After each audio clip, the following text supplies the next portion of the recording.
Hello and welcome to No Demographic. Hey, some people just watch TV shows. So we fucks with them. I'm Austin. I'm Cameron. And I'm Dylan. And tonight we're going to be bringing you a very special minisode. We're calling this segment Minisode Shit Show.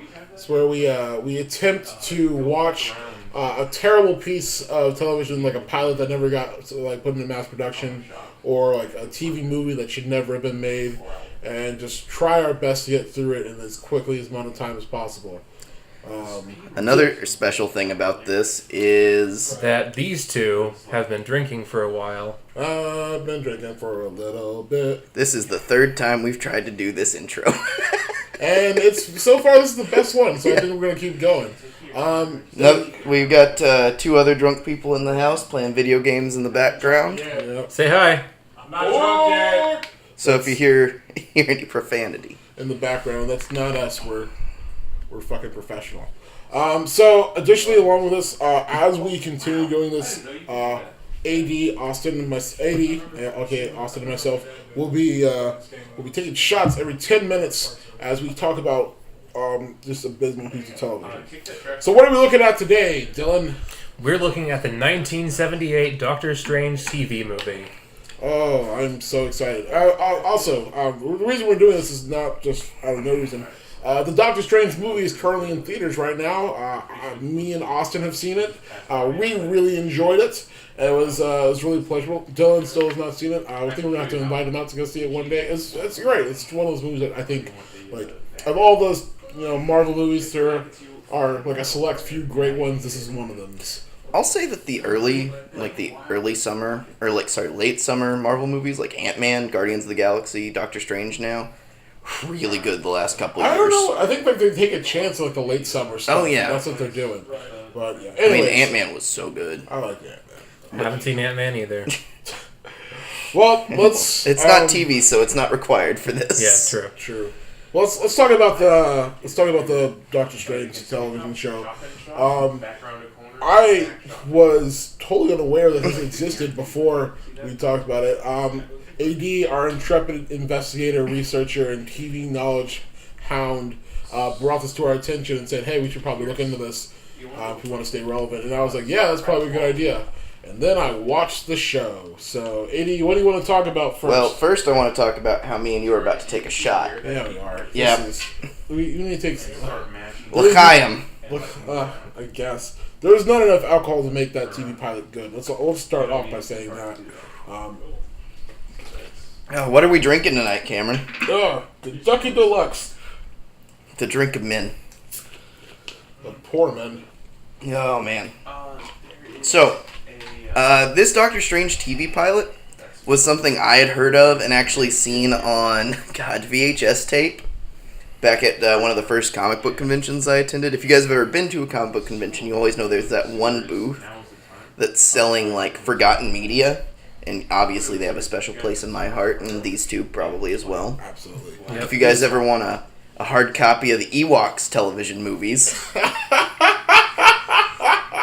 And who doesn't coming to want No that? Demographic, December 2016. Oh, goodness. But, so I'd never seen it, but it hit me while I was pooping one day. I was like, buddy, we gotta watch this.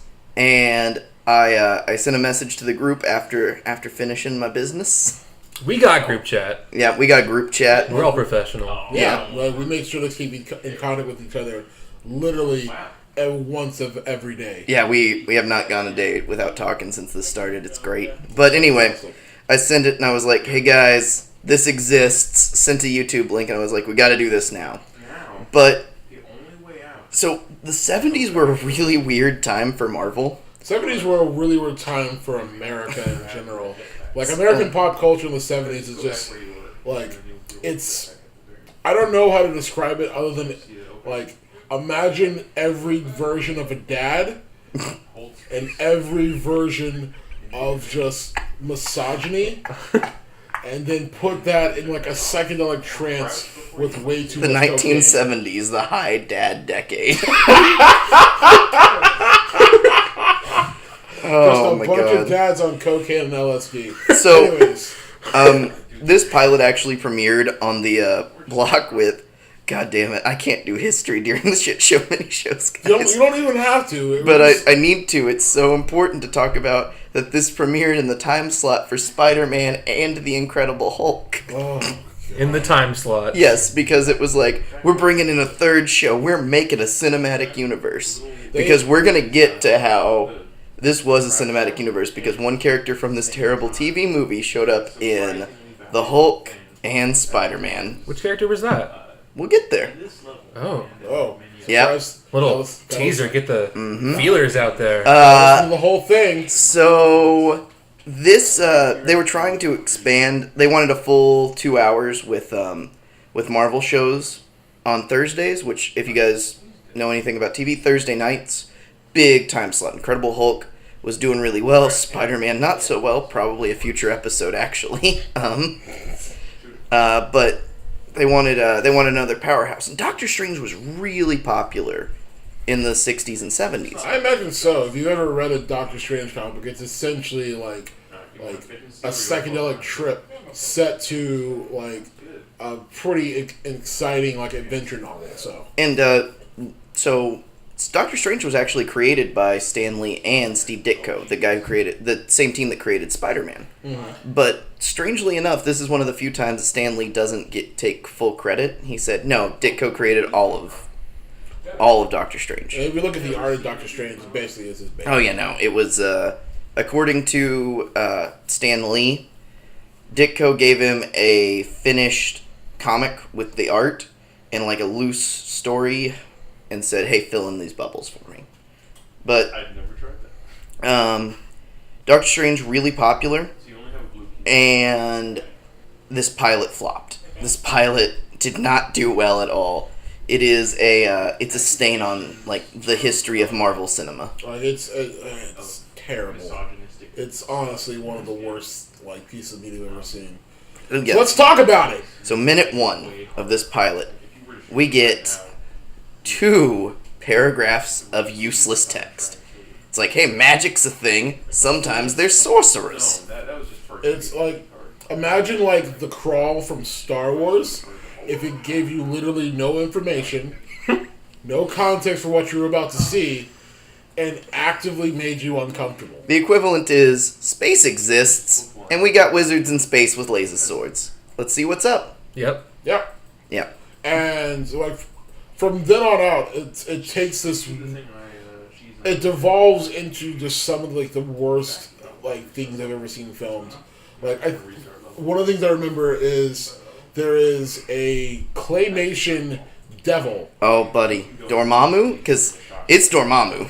Yeah, and he looks like some sort of Jim Henson dinosaur puppet. I love that we all 3 have different things because I wrote down sad puppet, like a sock puppet, but with Christmas light eyes. Yeah, it's everything.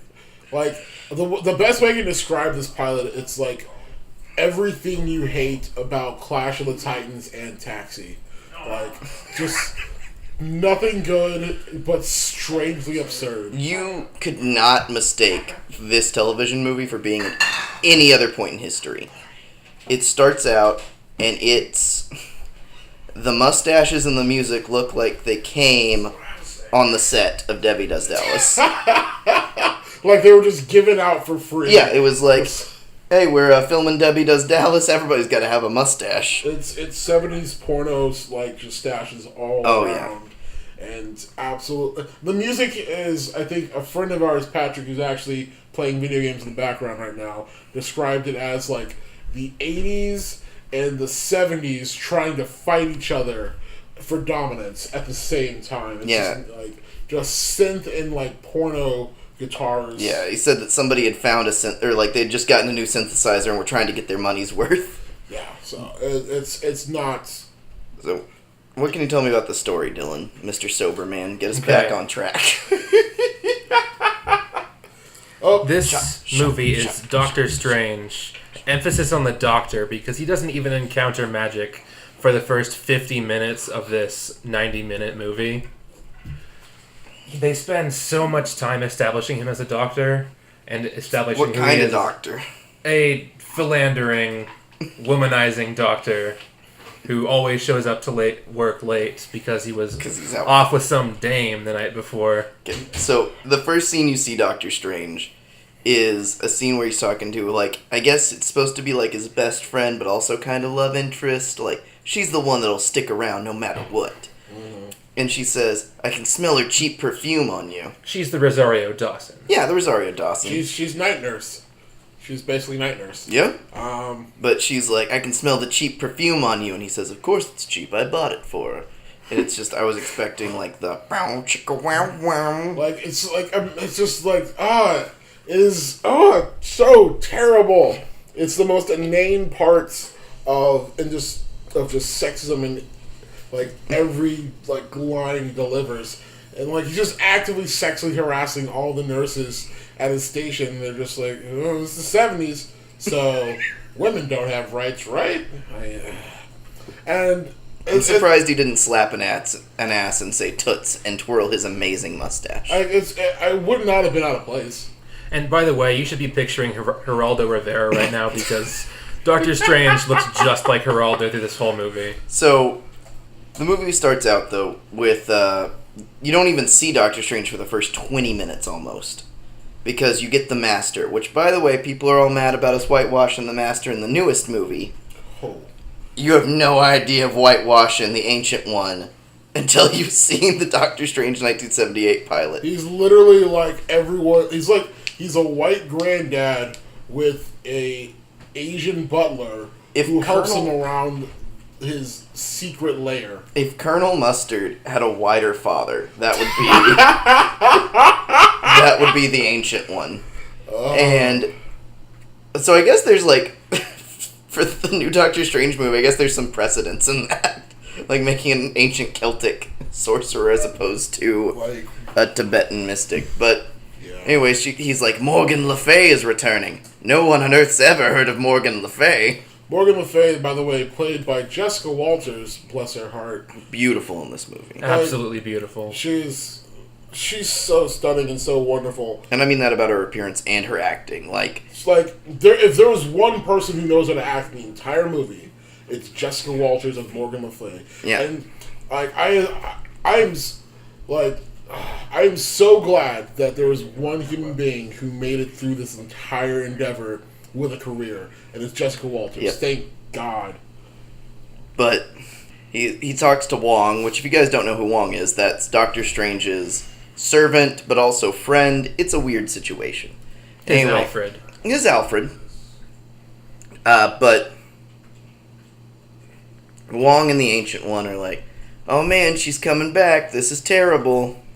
Morgan Le Fay is portrayed as like the big bad of the show. Like she's the person who's like actively causing bad things to happen. And he's like, when will she be here? And he's like, at dawn. The Ancient One says, at dawn she will break through the walls and come back to Earth. And the next scene you see her, she's in a taxi. And my notes for this scene, I'm very proud of them. It's all I wrote down was, urban youths just beat up 70s cars. All fathers lost to Vietnam.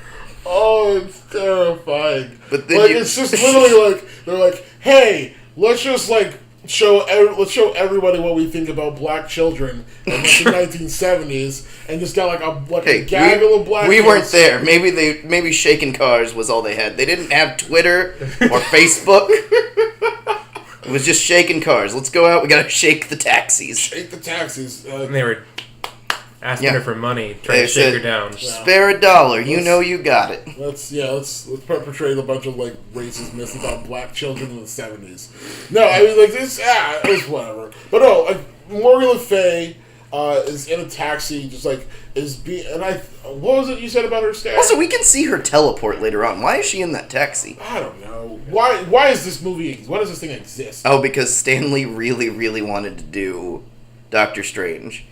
This was the only Marvel TV show he had any part in, and he said that this was the Marvel TV show he's the most proud of.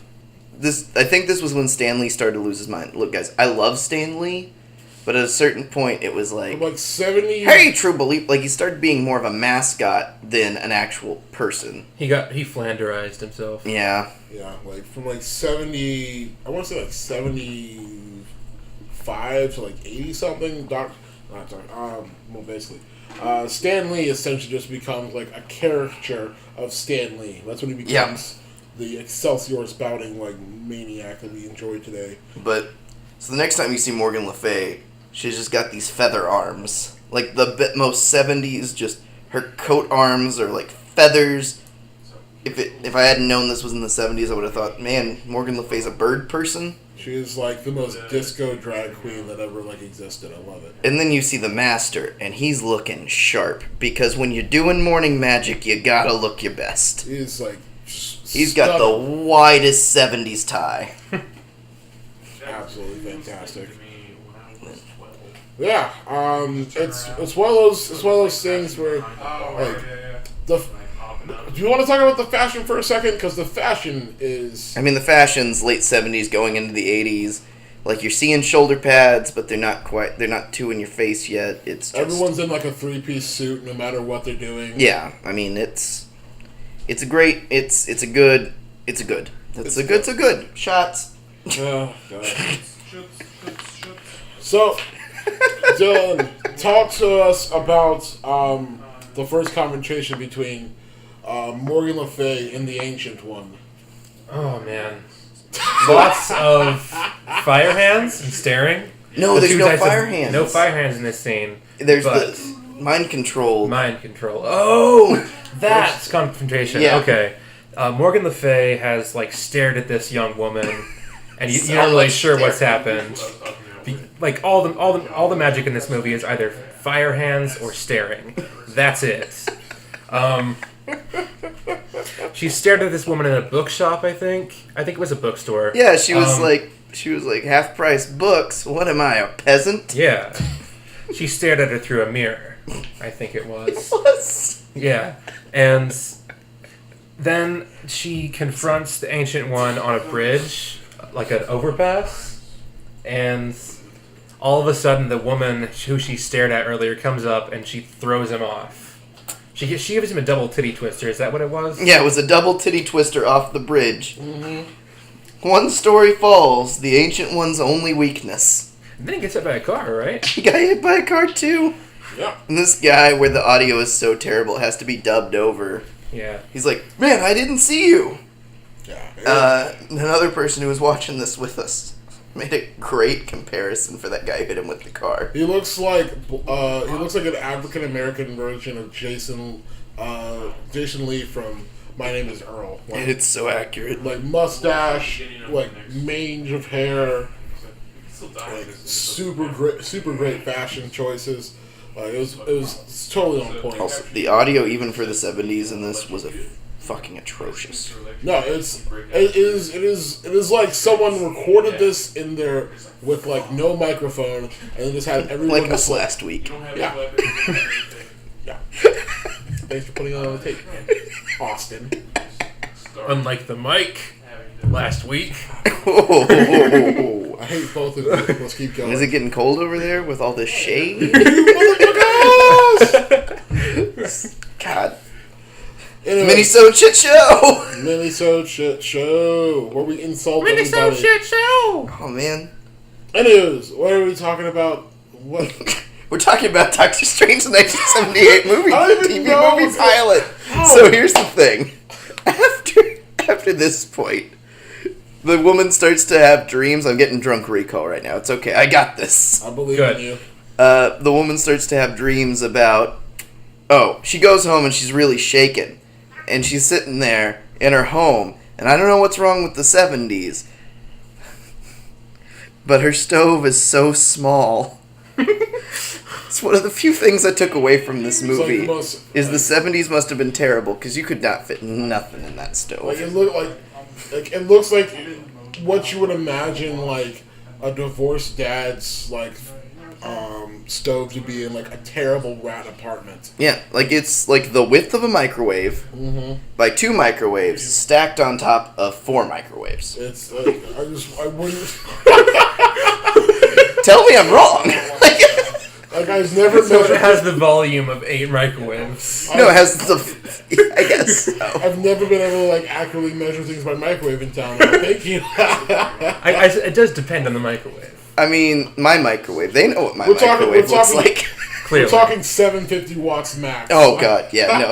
We're talking home microwave, nowhere near 7-Eleven microwave. Mm-hmm. Anyway, so she's at home, and both her and Doctor Strange are watching Abbott and Costello meet some kind of scary monster. Which, by the way, I've never seen any of those movies, but they play in the background of so many other movies. I feel like I've seen them to completion. Yeah. But I think Doctor Strange is like, oh man, I've been such a good doctor today. I'm going to sleep in the office. She's like, man, I think I killed an old man. I'm going to sleep in my home. Let's both watch Abbott and Costello, but we don't know each other yet. And then they have the same dreams together where it's just like weird flash scenes where she's dream running, and her dream winds are so strong because her hair's flying everywhere. Dream winds. You got to get your dream winds up to 70 miles per hour. You're not going to reach REM sleep. Little known fact, if 2 people are watching the same show at the same time and fall asleep, they'll share a dream. Oh Real man, life. that explains last week so much where we fought where we fought all those Draculas together, guys. I mean, listen, we can't rewatch Blade ever again. That's all I'm gonna say.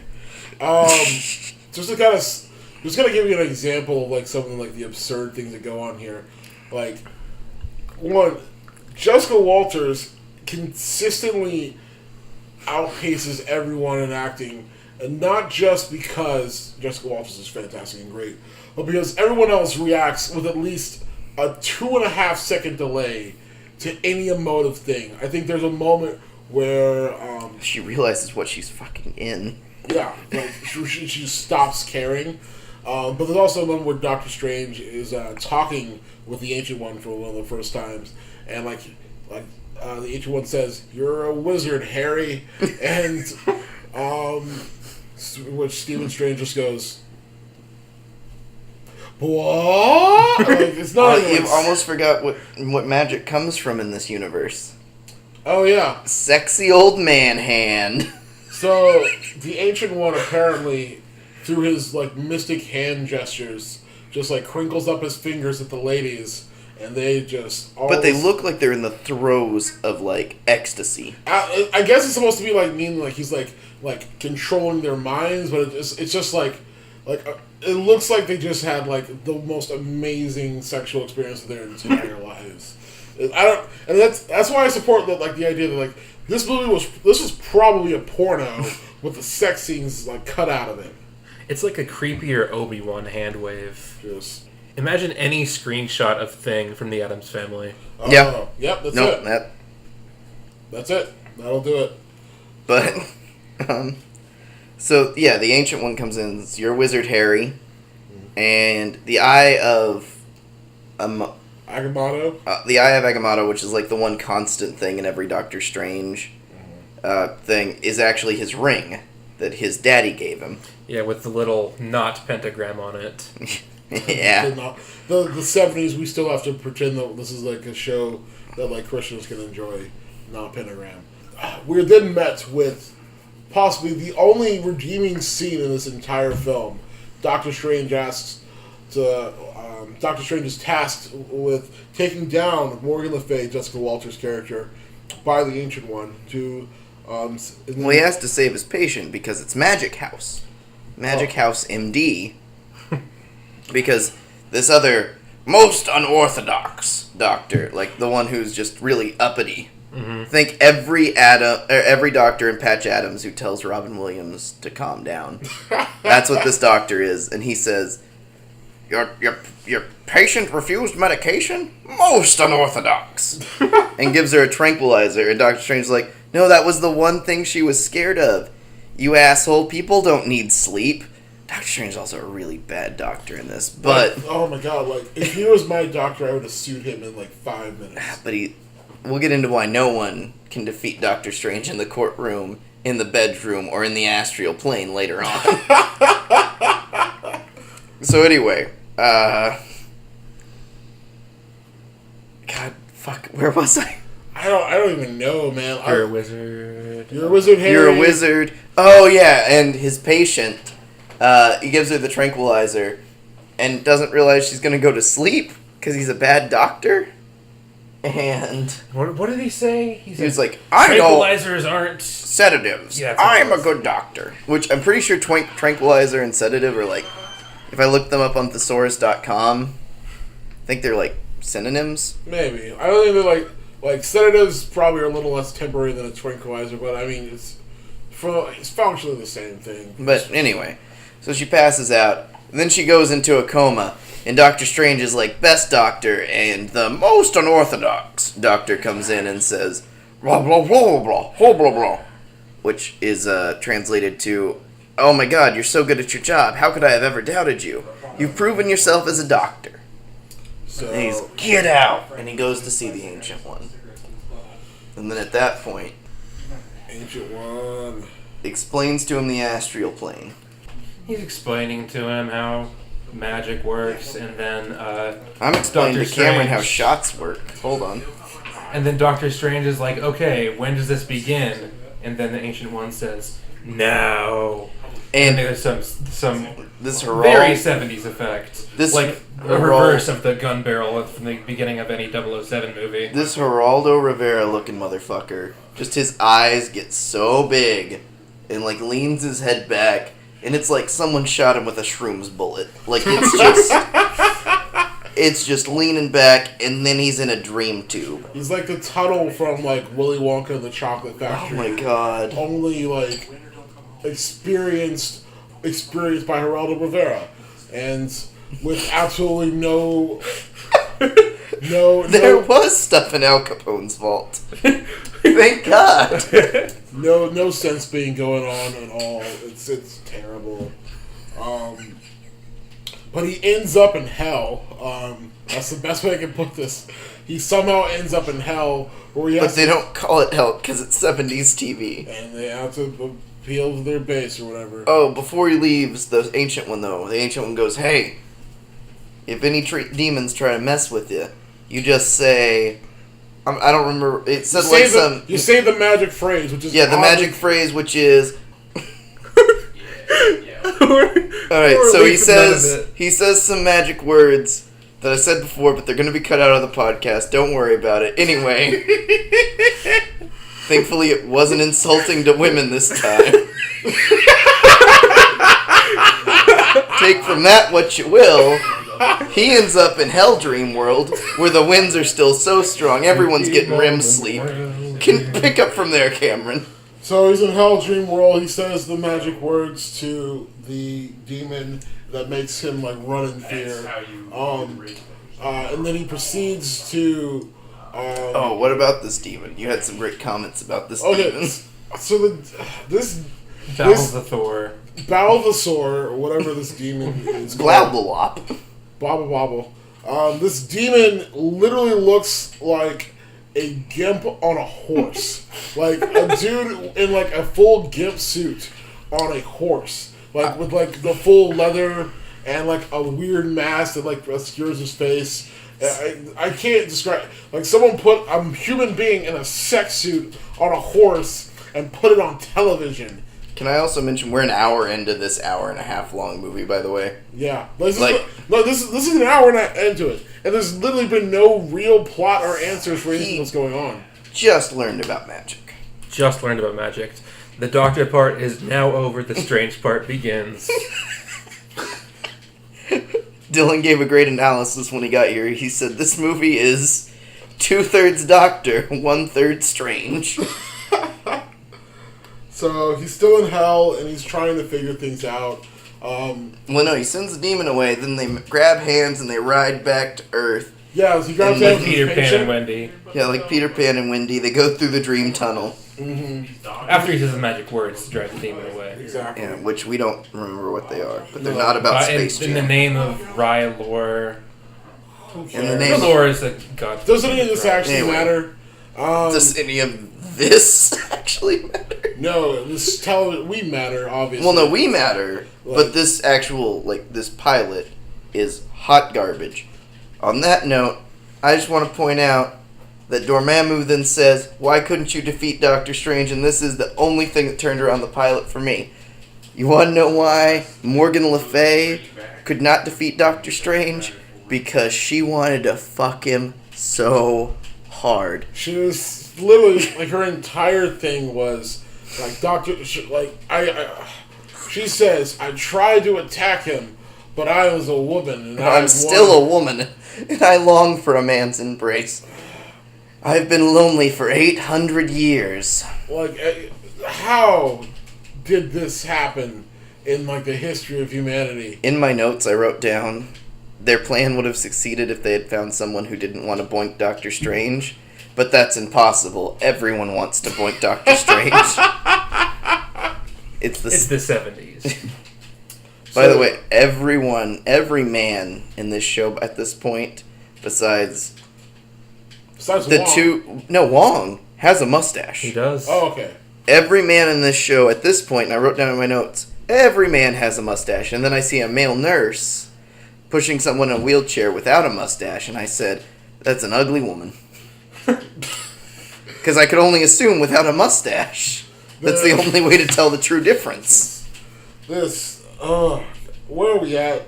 We're still at like 30 minutes. Alright, right? So he says, you gotta kill him. He then goes to see the master and says, hey, fuck you. There is no such thing as evil. Apparently he thinks magic is still real though, but whatever.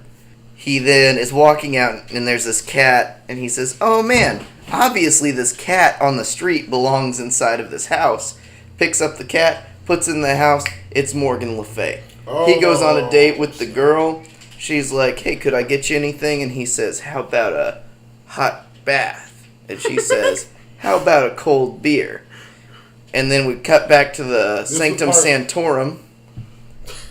And this is the part where I said I couldn't take Santorum, didn't I? Like Rick Santorum. It's just it's a house that looks like Rick Santorum's face. Or it's just full of Santorum, which you might want to look up for yourself in Urban Dictionary.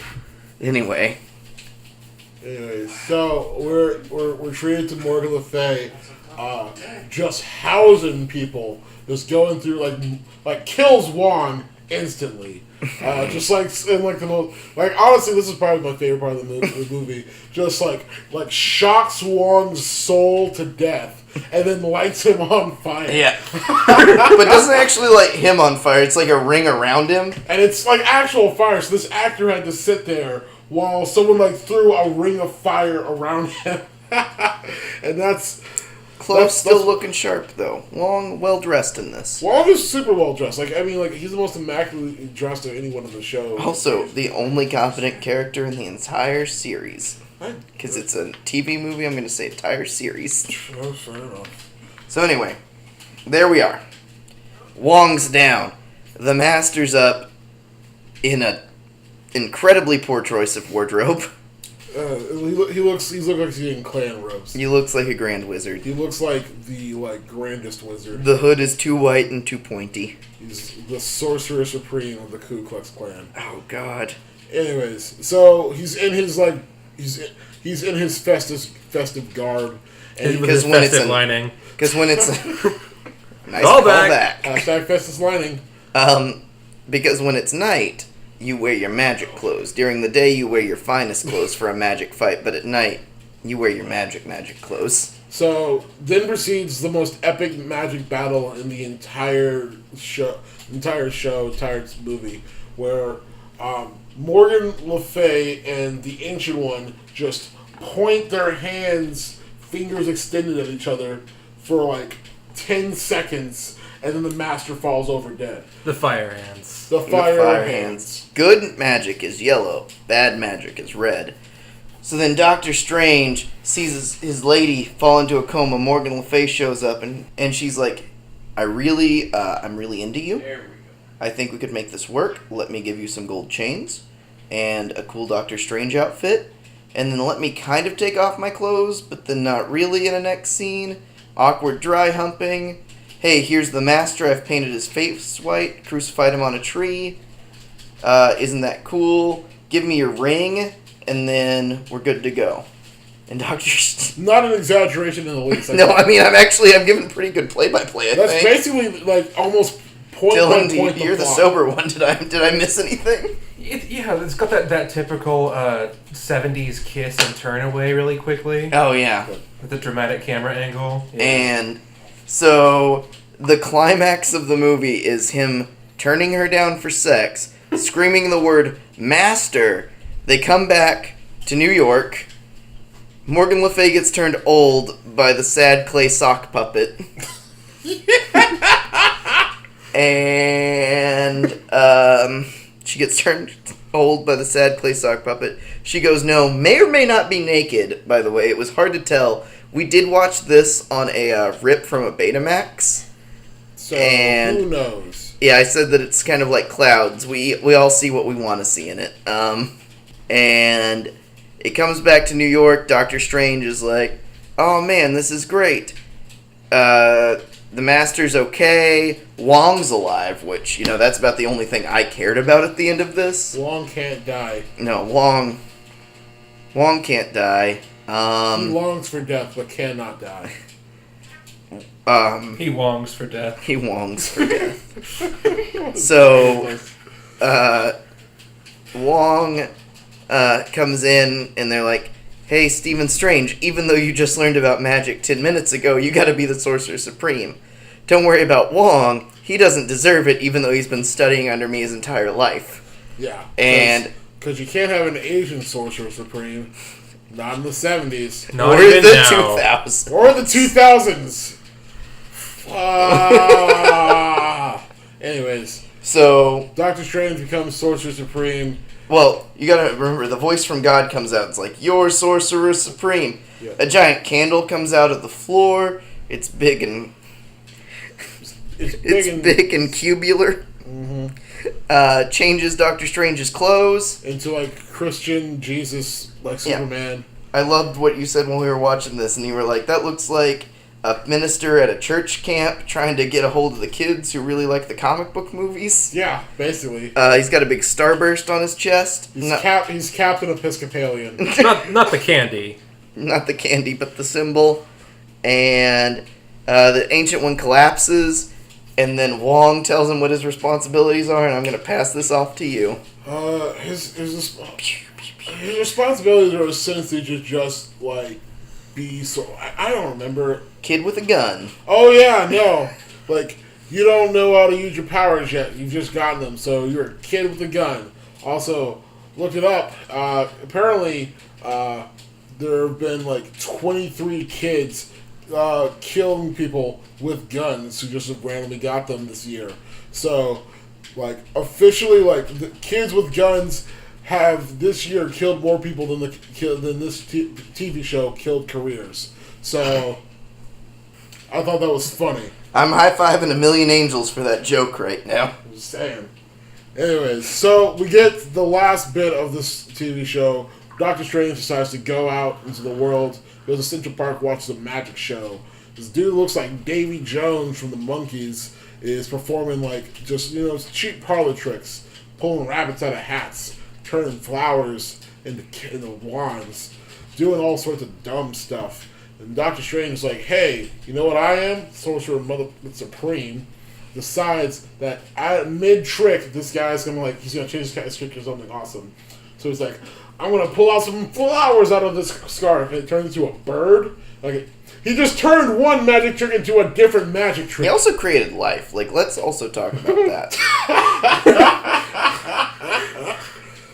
I think you might not be far off with Captain Episcopalian. I mean, if you want to call it that, like, he just created a bird out of nothing. So, what if he did that to a person? It would have no purpose or soul. And Mr. Meeseeks. That would be a great episode. Doctor Strange creates Mr. Meeseeks with no purpose. And he just suffers forever. So, that was the movie. That's it. It ends with a pretty sweet, like, print of him, like, looking off with, like, his satanic symbol in the background. So this is one of the few times I'll say, while we don't support piracy at this show, there's been no official release for this.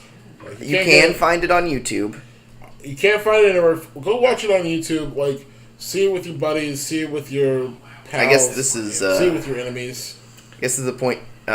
Do we recommend it? No. Hell Dylan no. does not.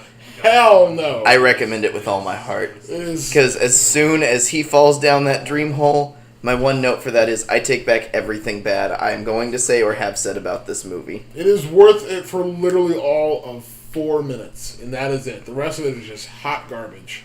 So, if you liked Doctor Strange, go see the movie in theaters currently. If you want to save a little bit of money, though, you could probably do some sort of hallucinogen, watch this movie, and then you probably get the same movie in the end. I mean, essentially, but I mean, like, well, actually, no, hallucinogens cost money. Oh, yeah, I guess you won't save money. Yep. Also, don't do hallucinogens and watch Yeah, Doctor don't. Strange, any of them. Just don't. Like, it's not worth it, and it's a waste of hallucinogens.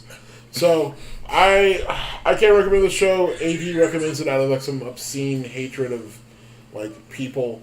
Dylan can't because he's sober and rational. Mm-hmm. But, this is, But what would your finale be?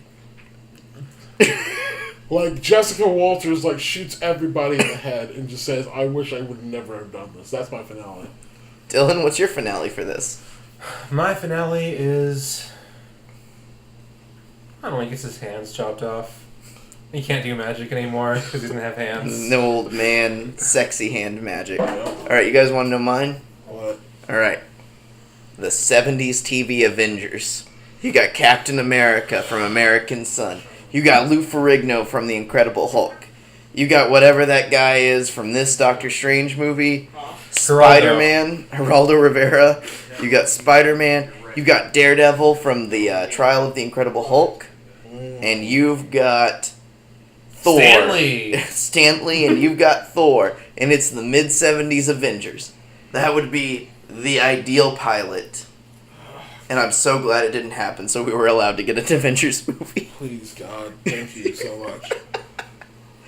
Alright. So, this has been the Shit Show minisode.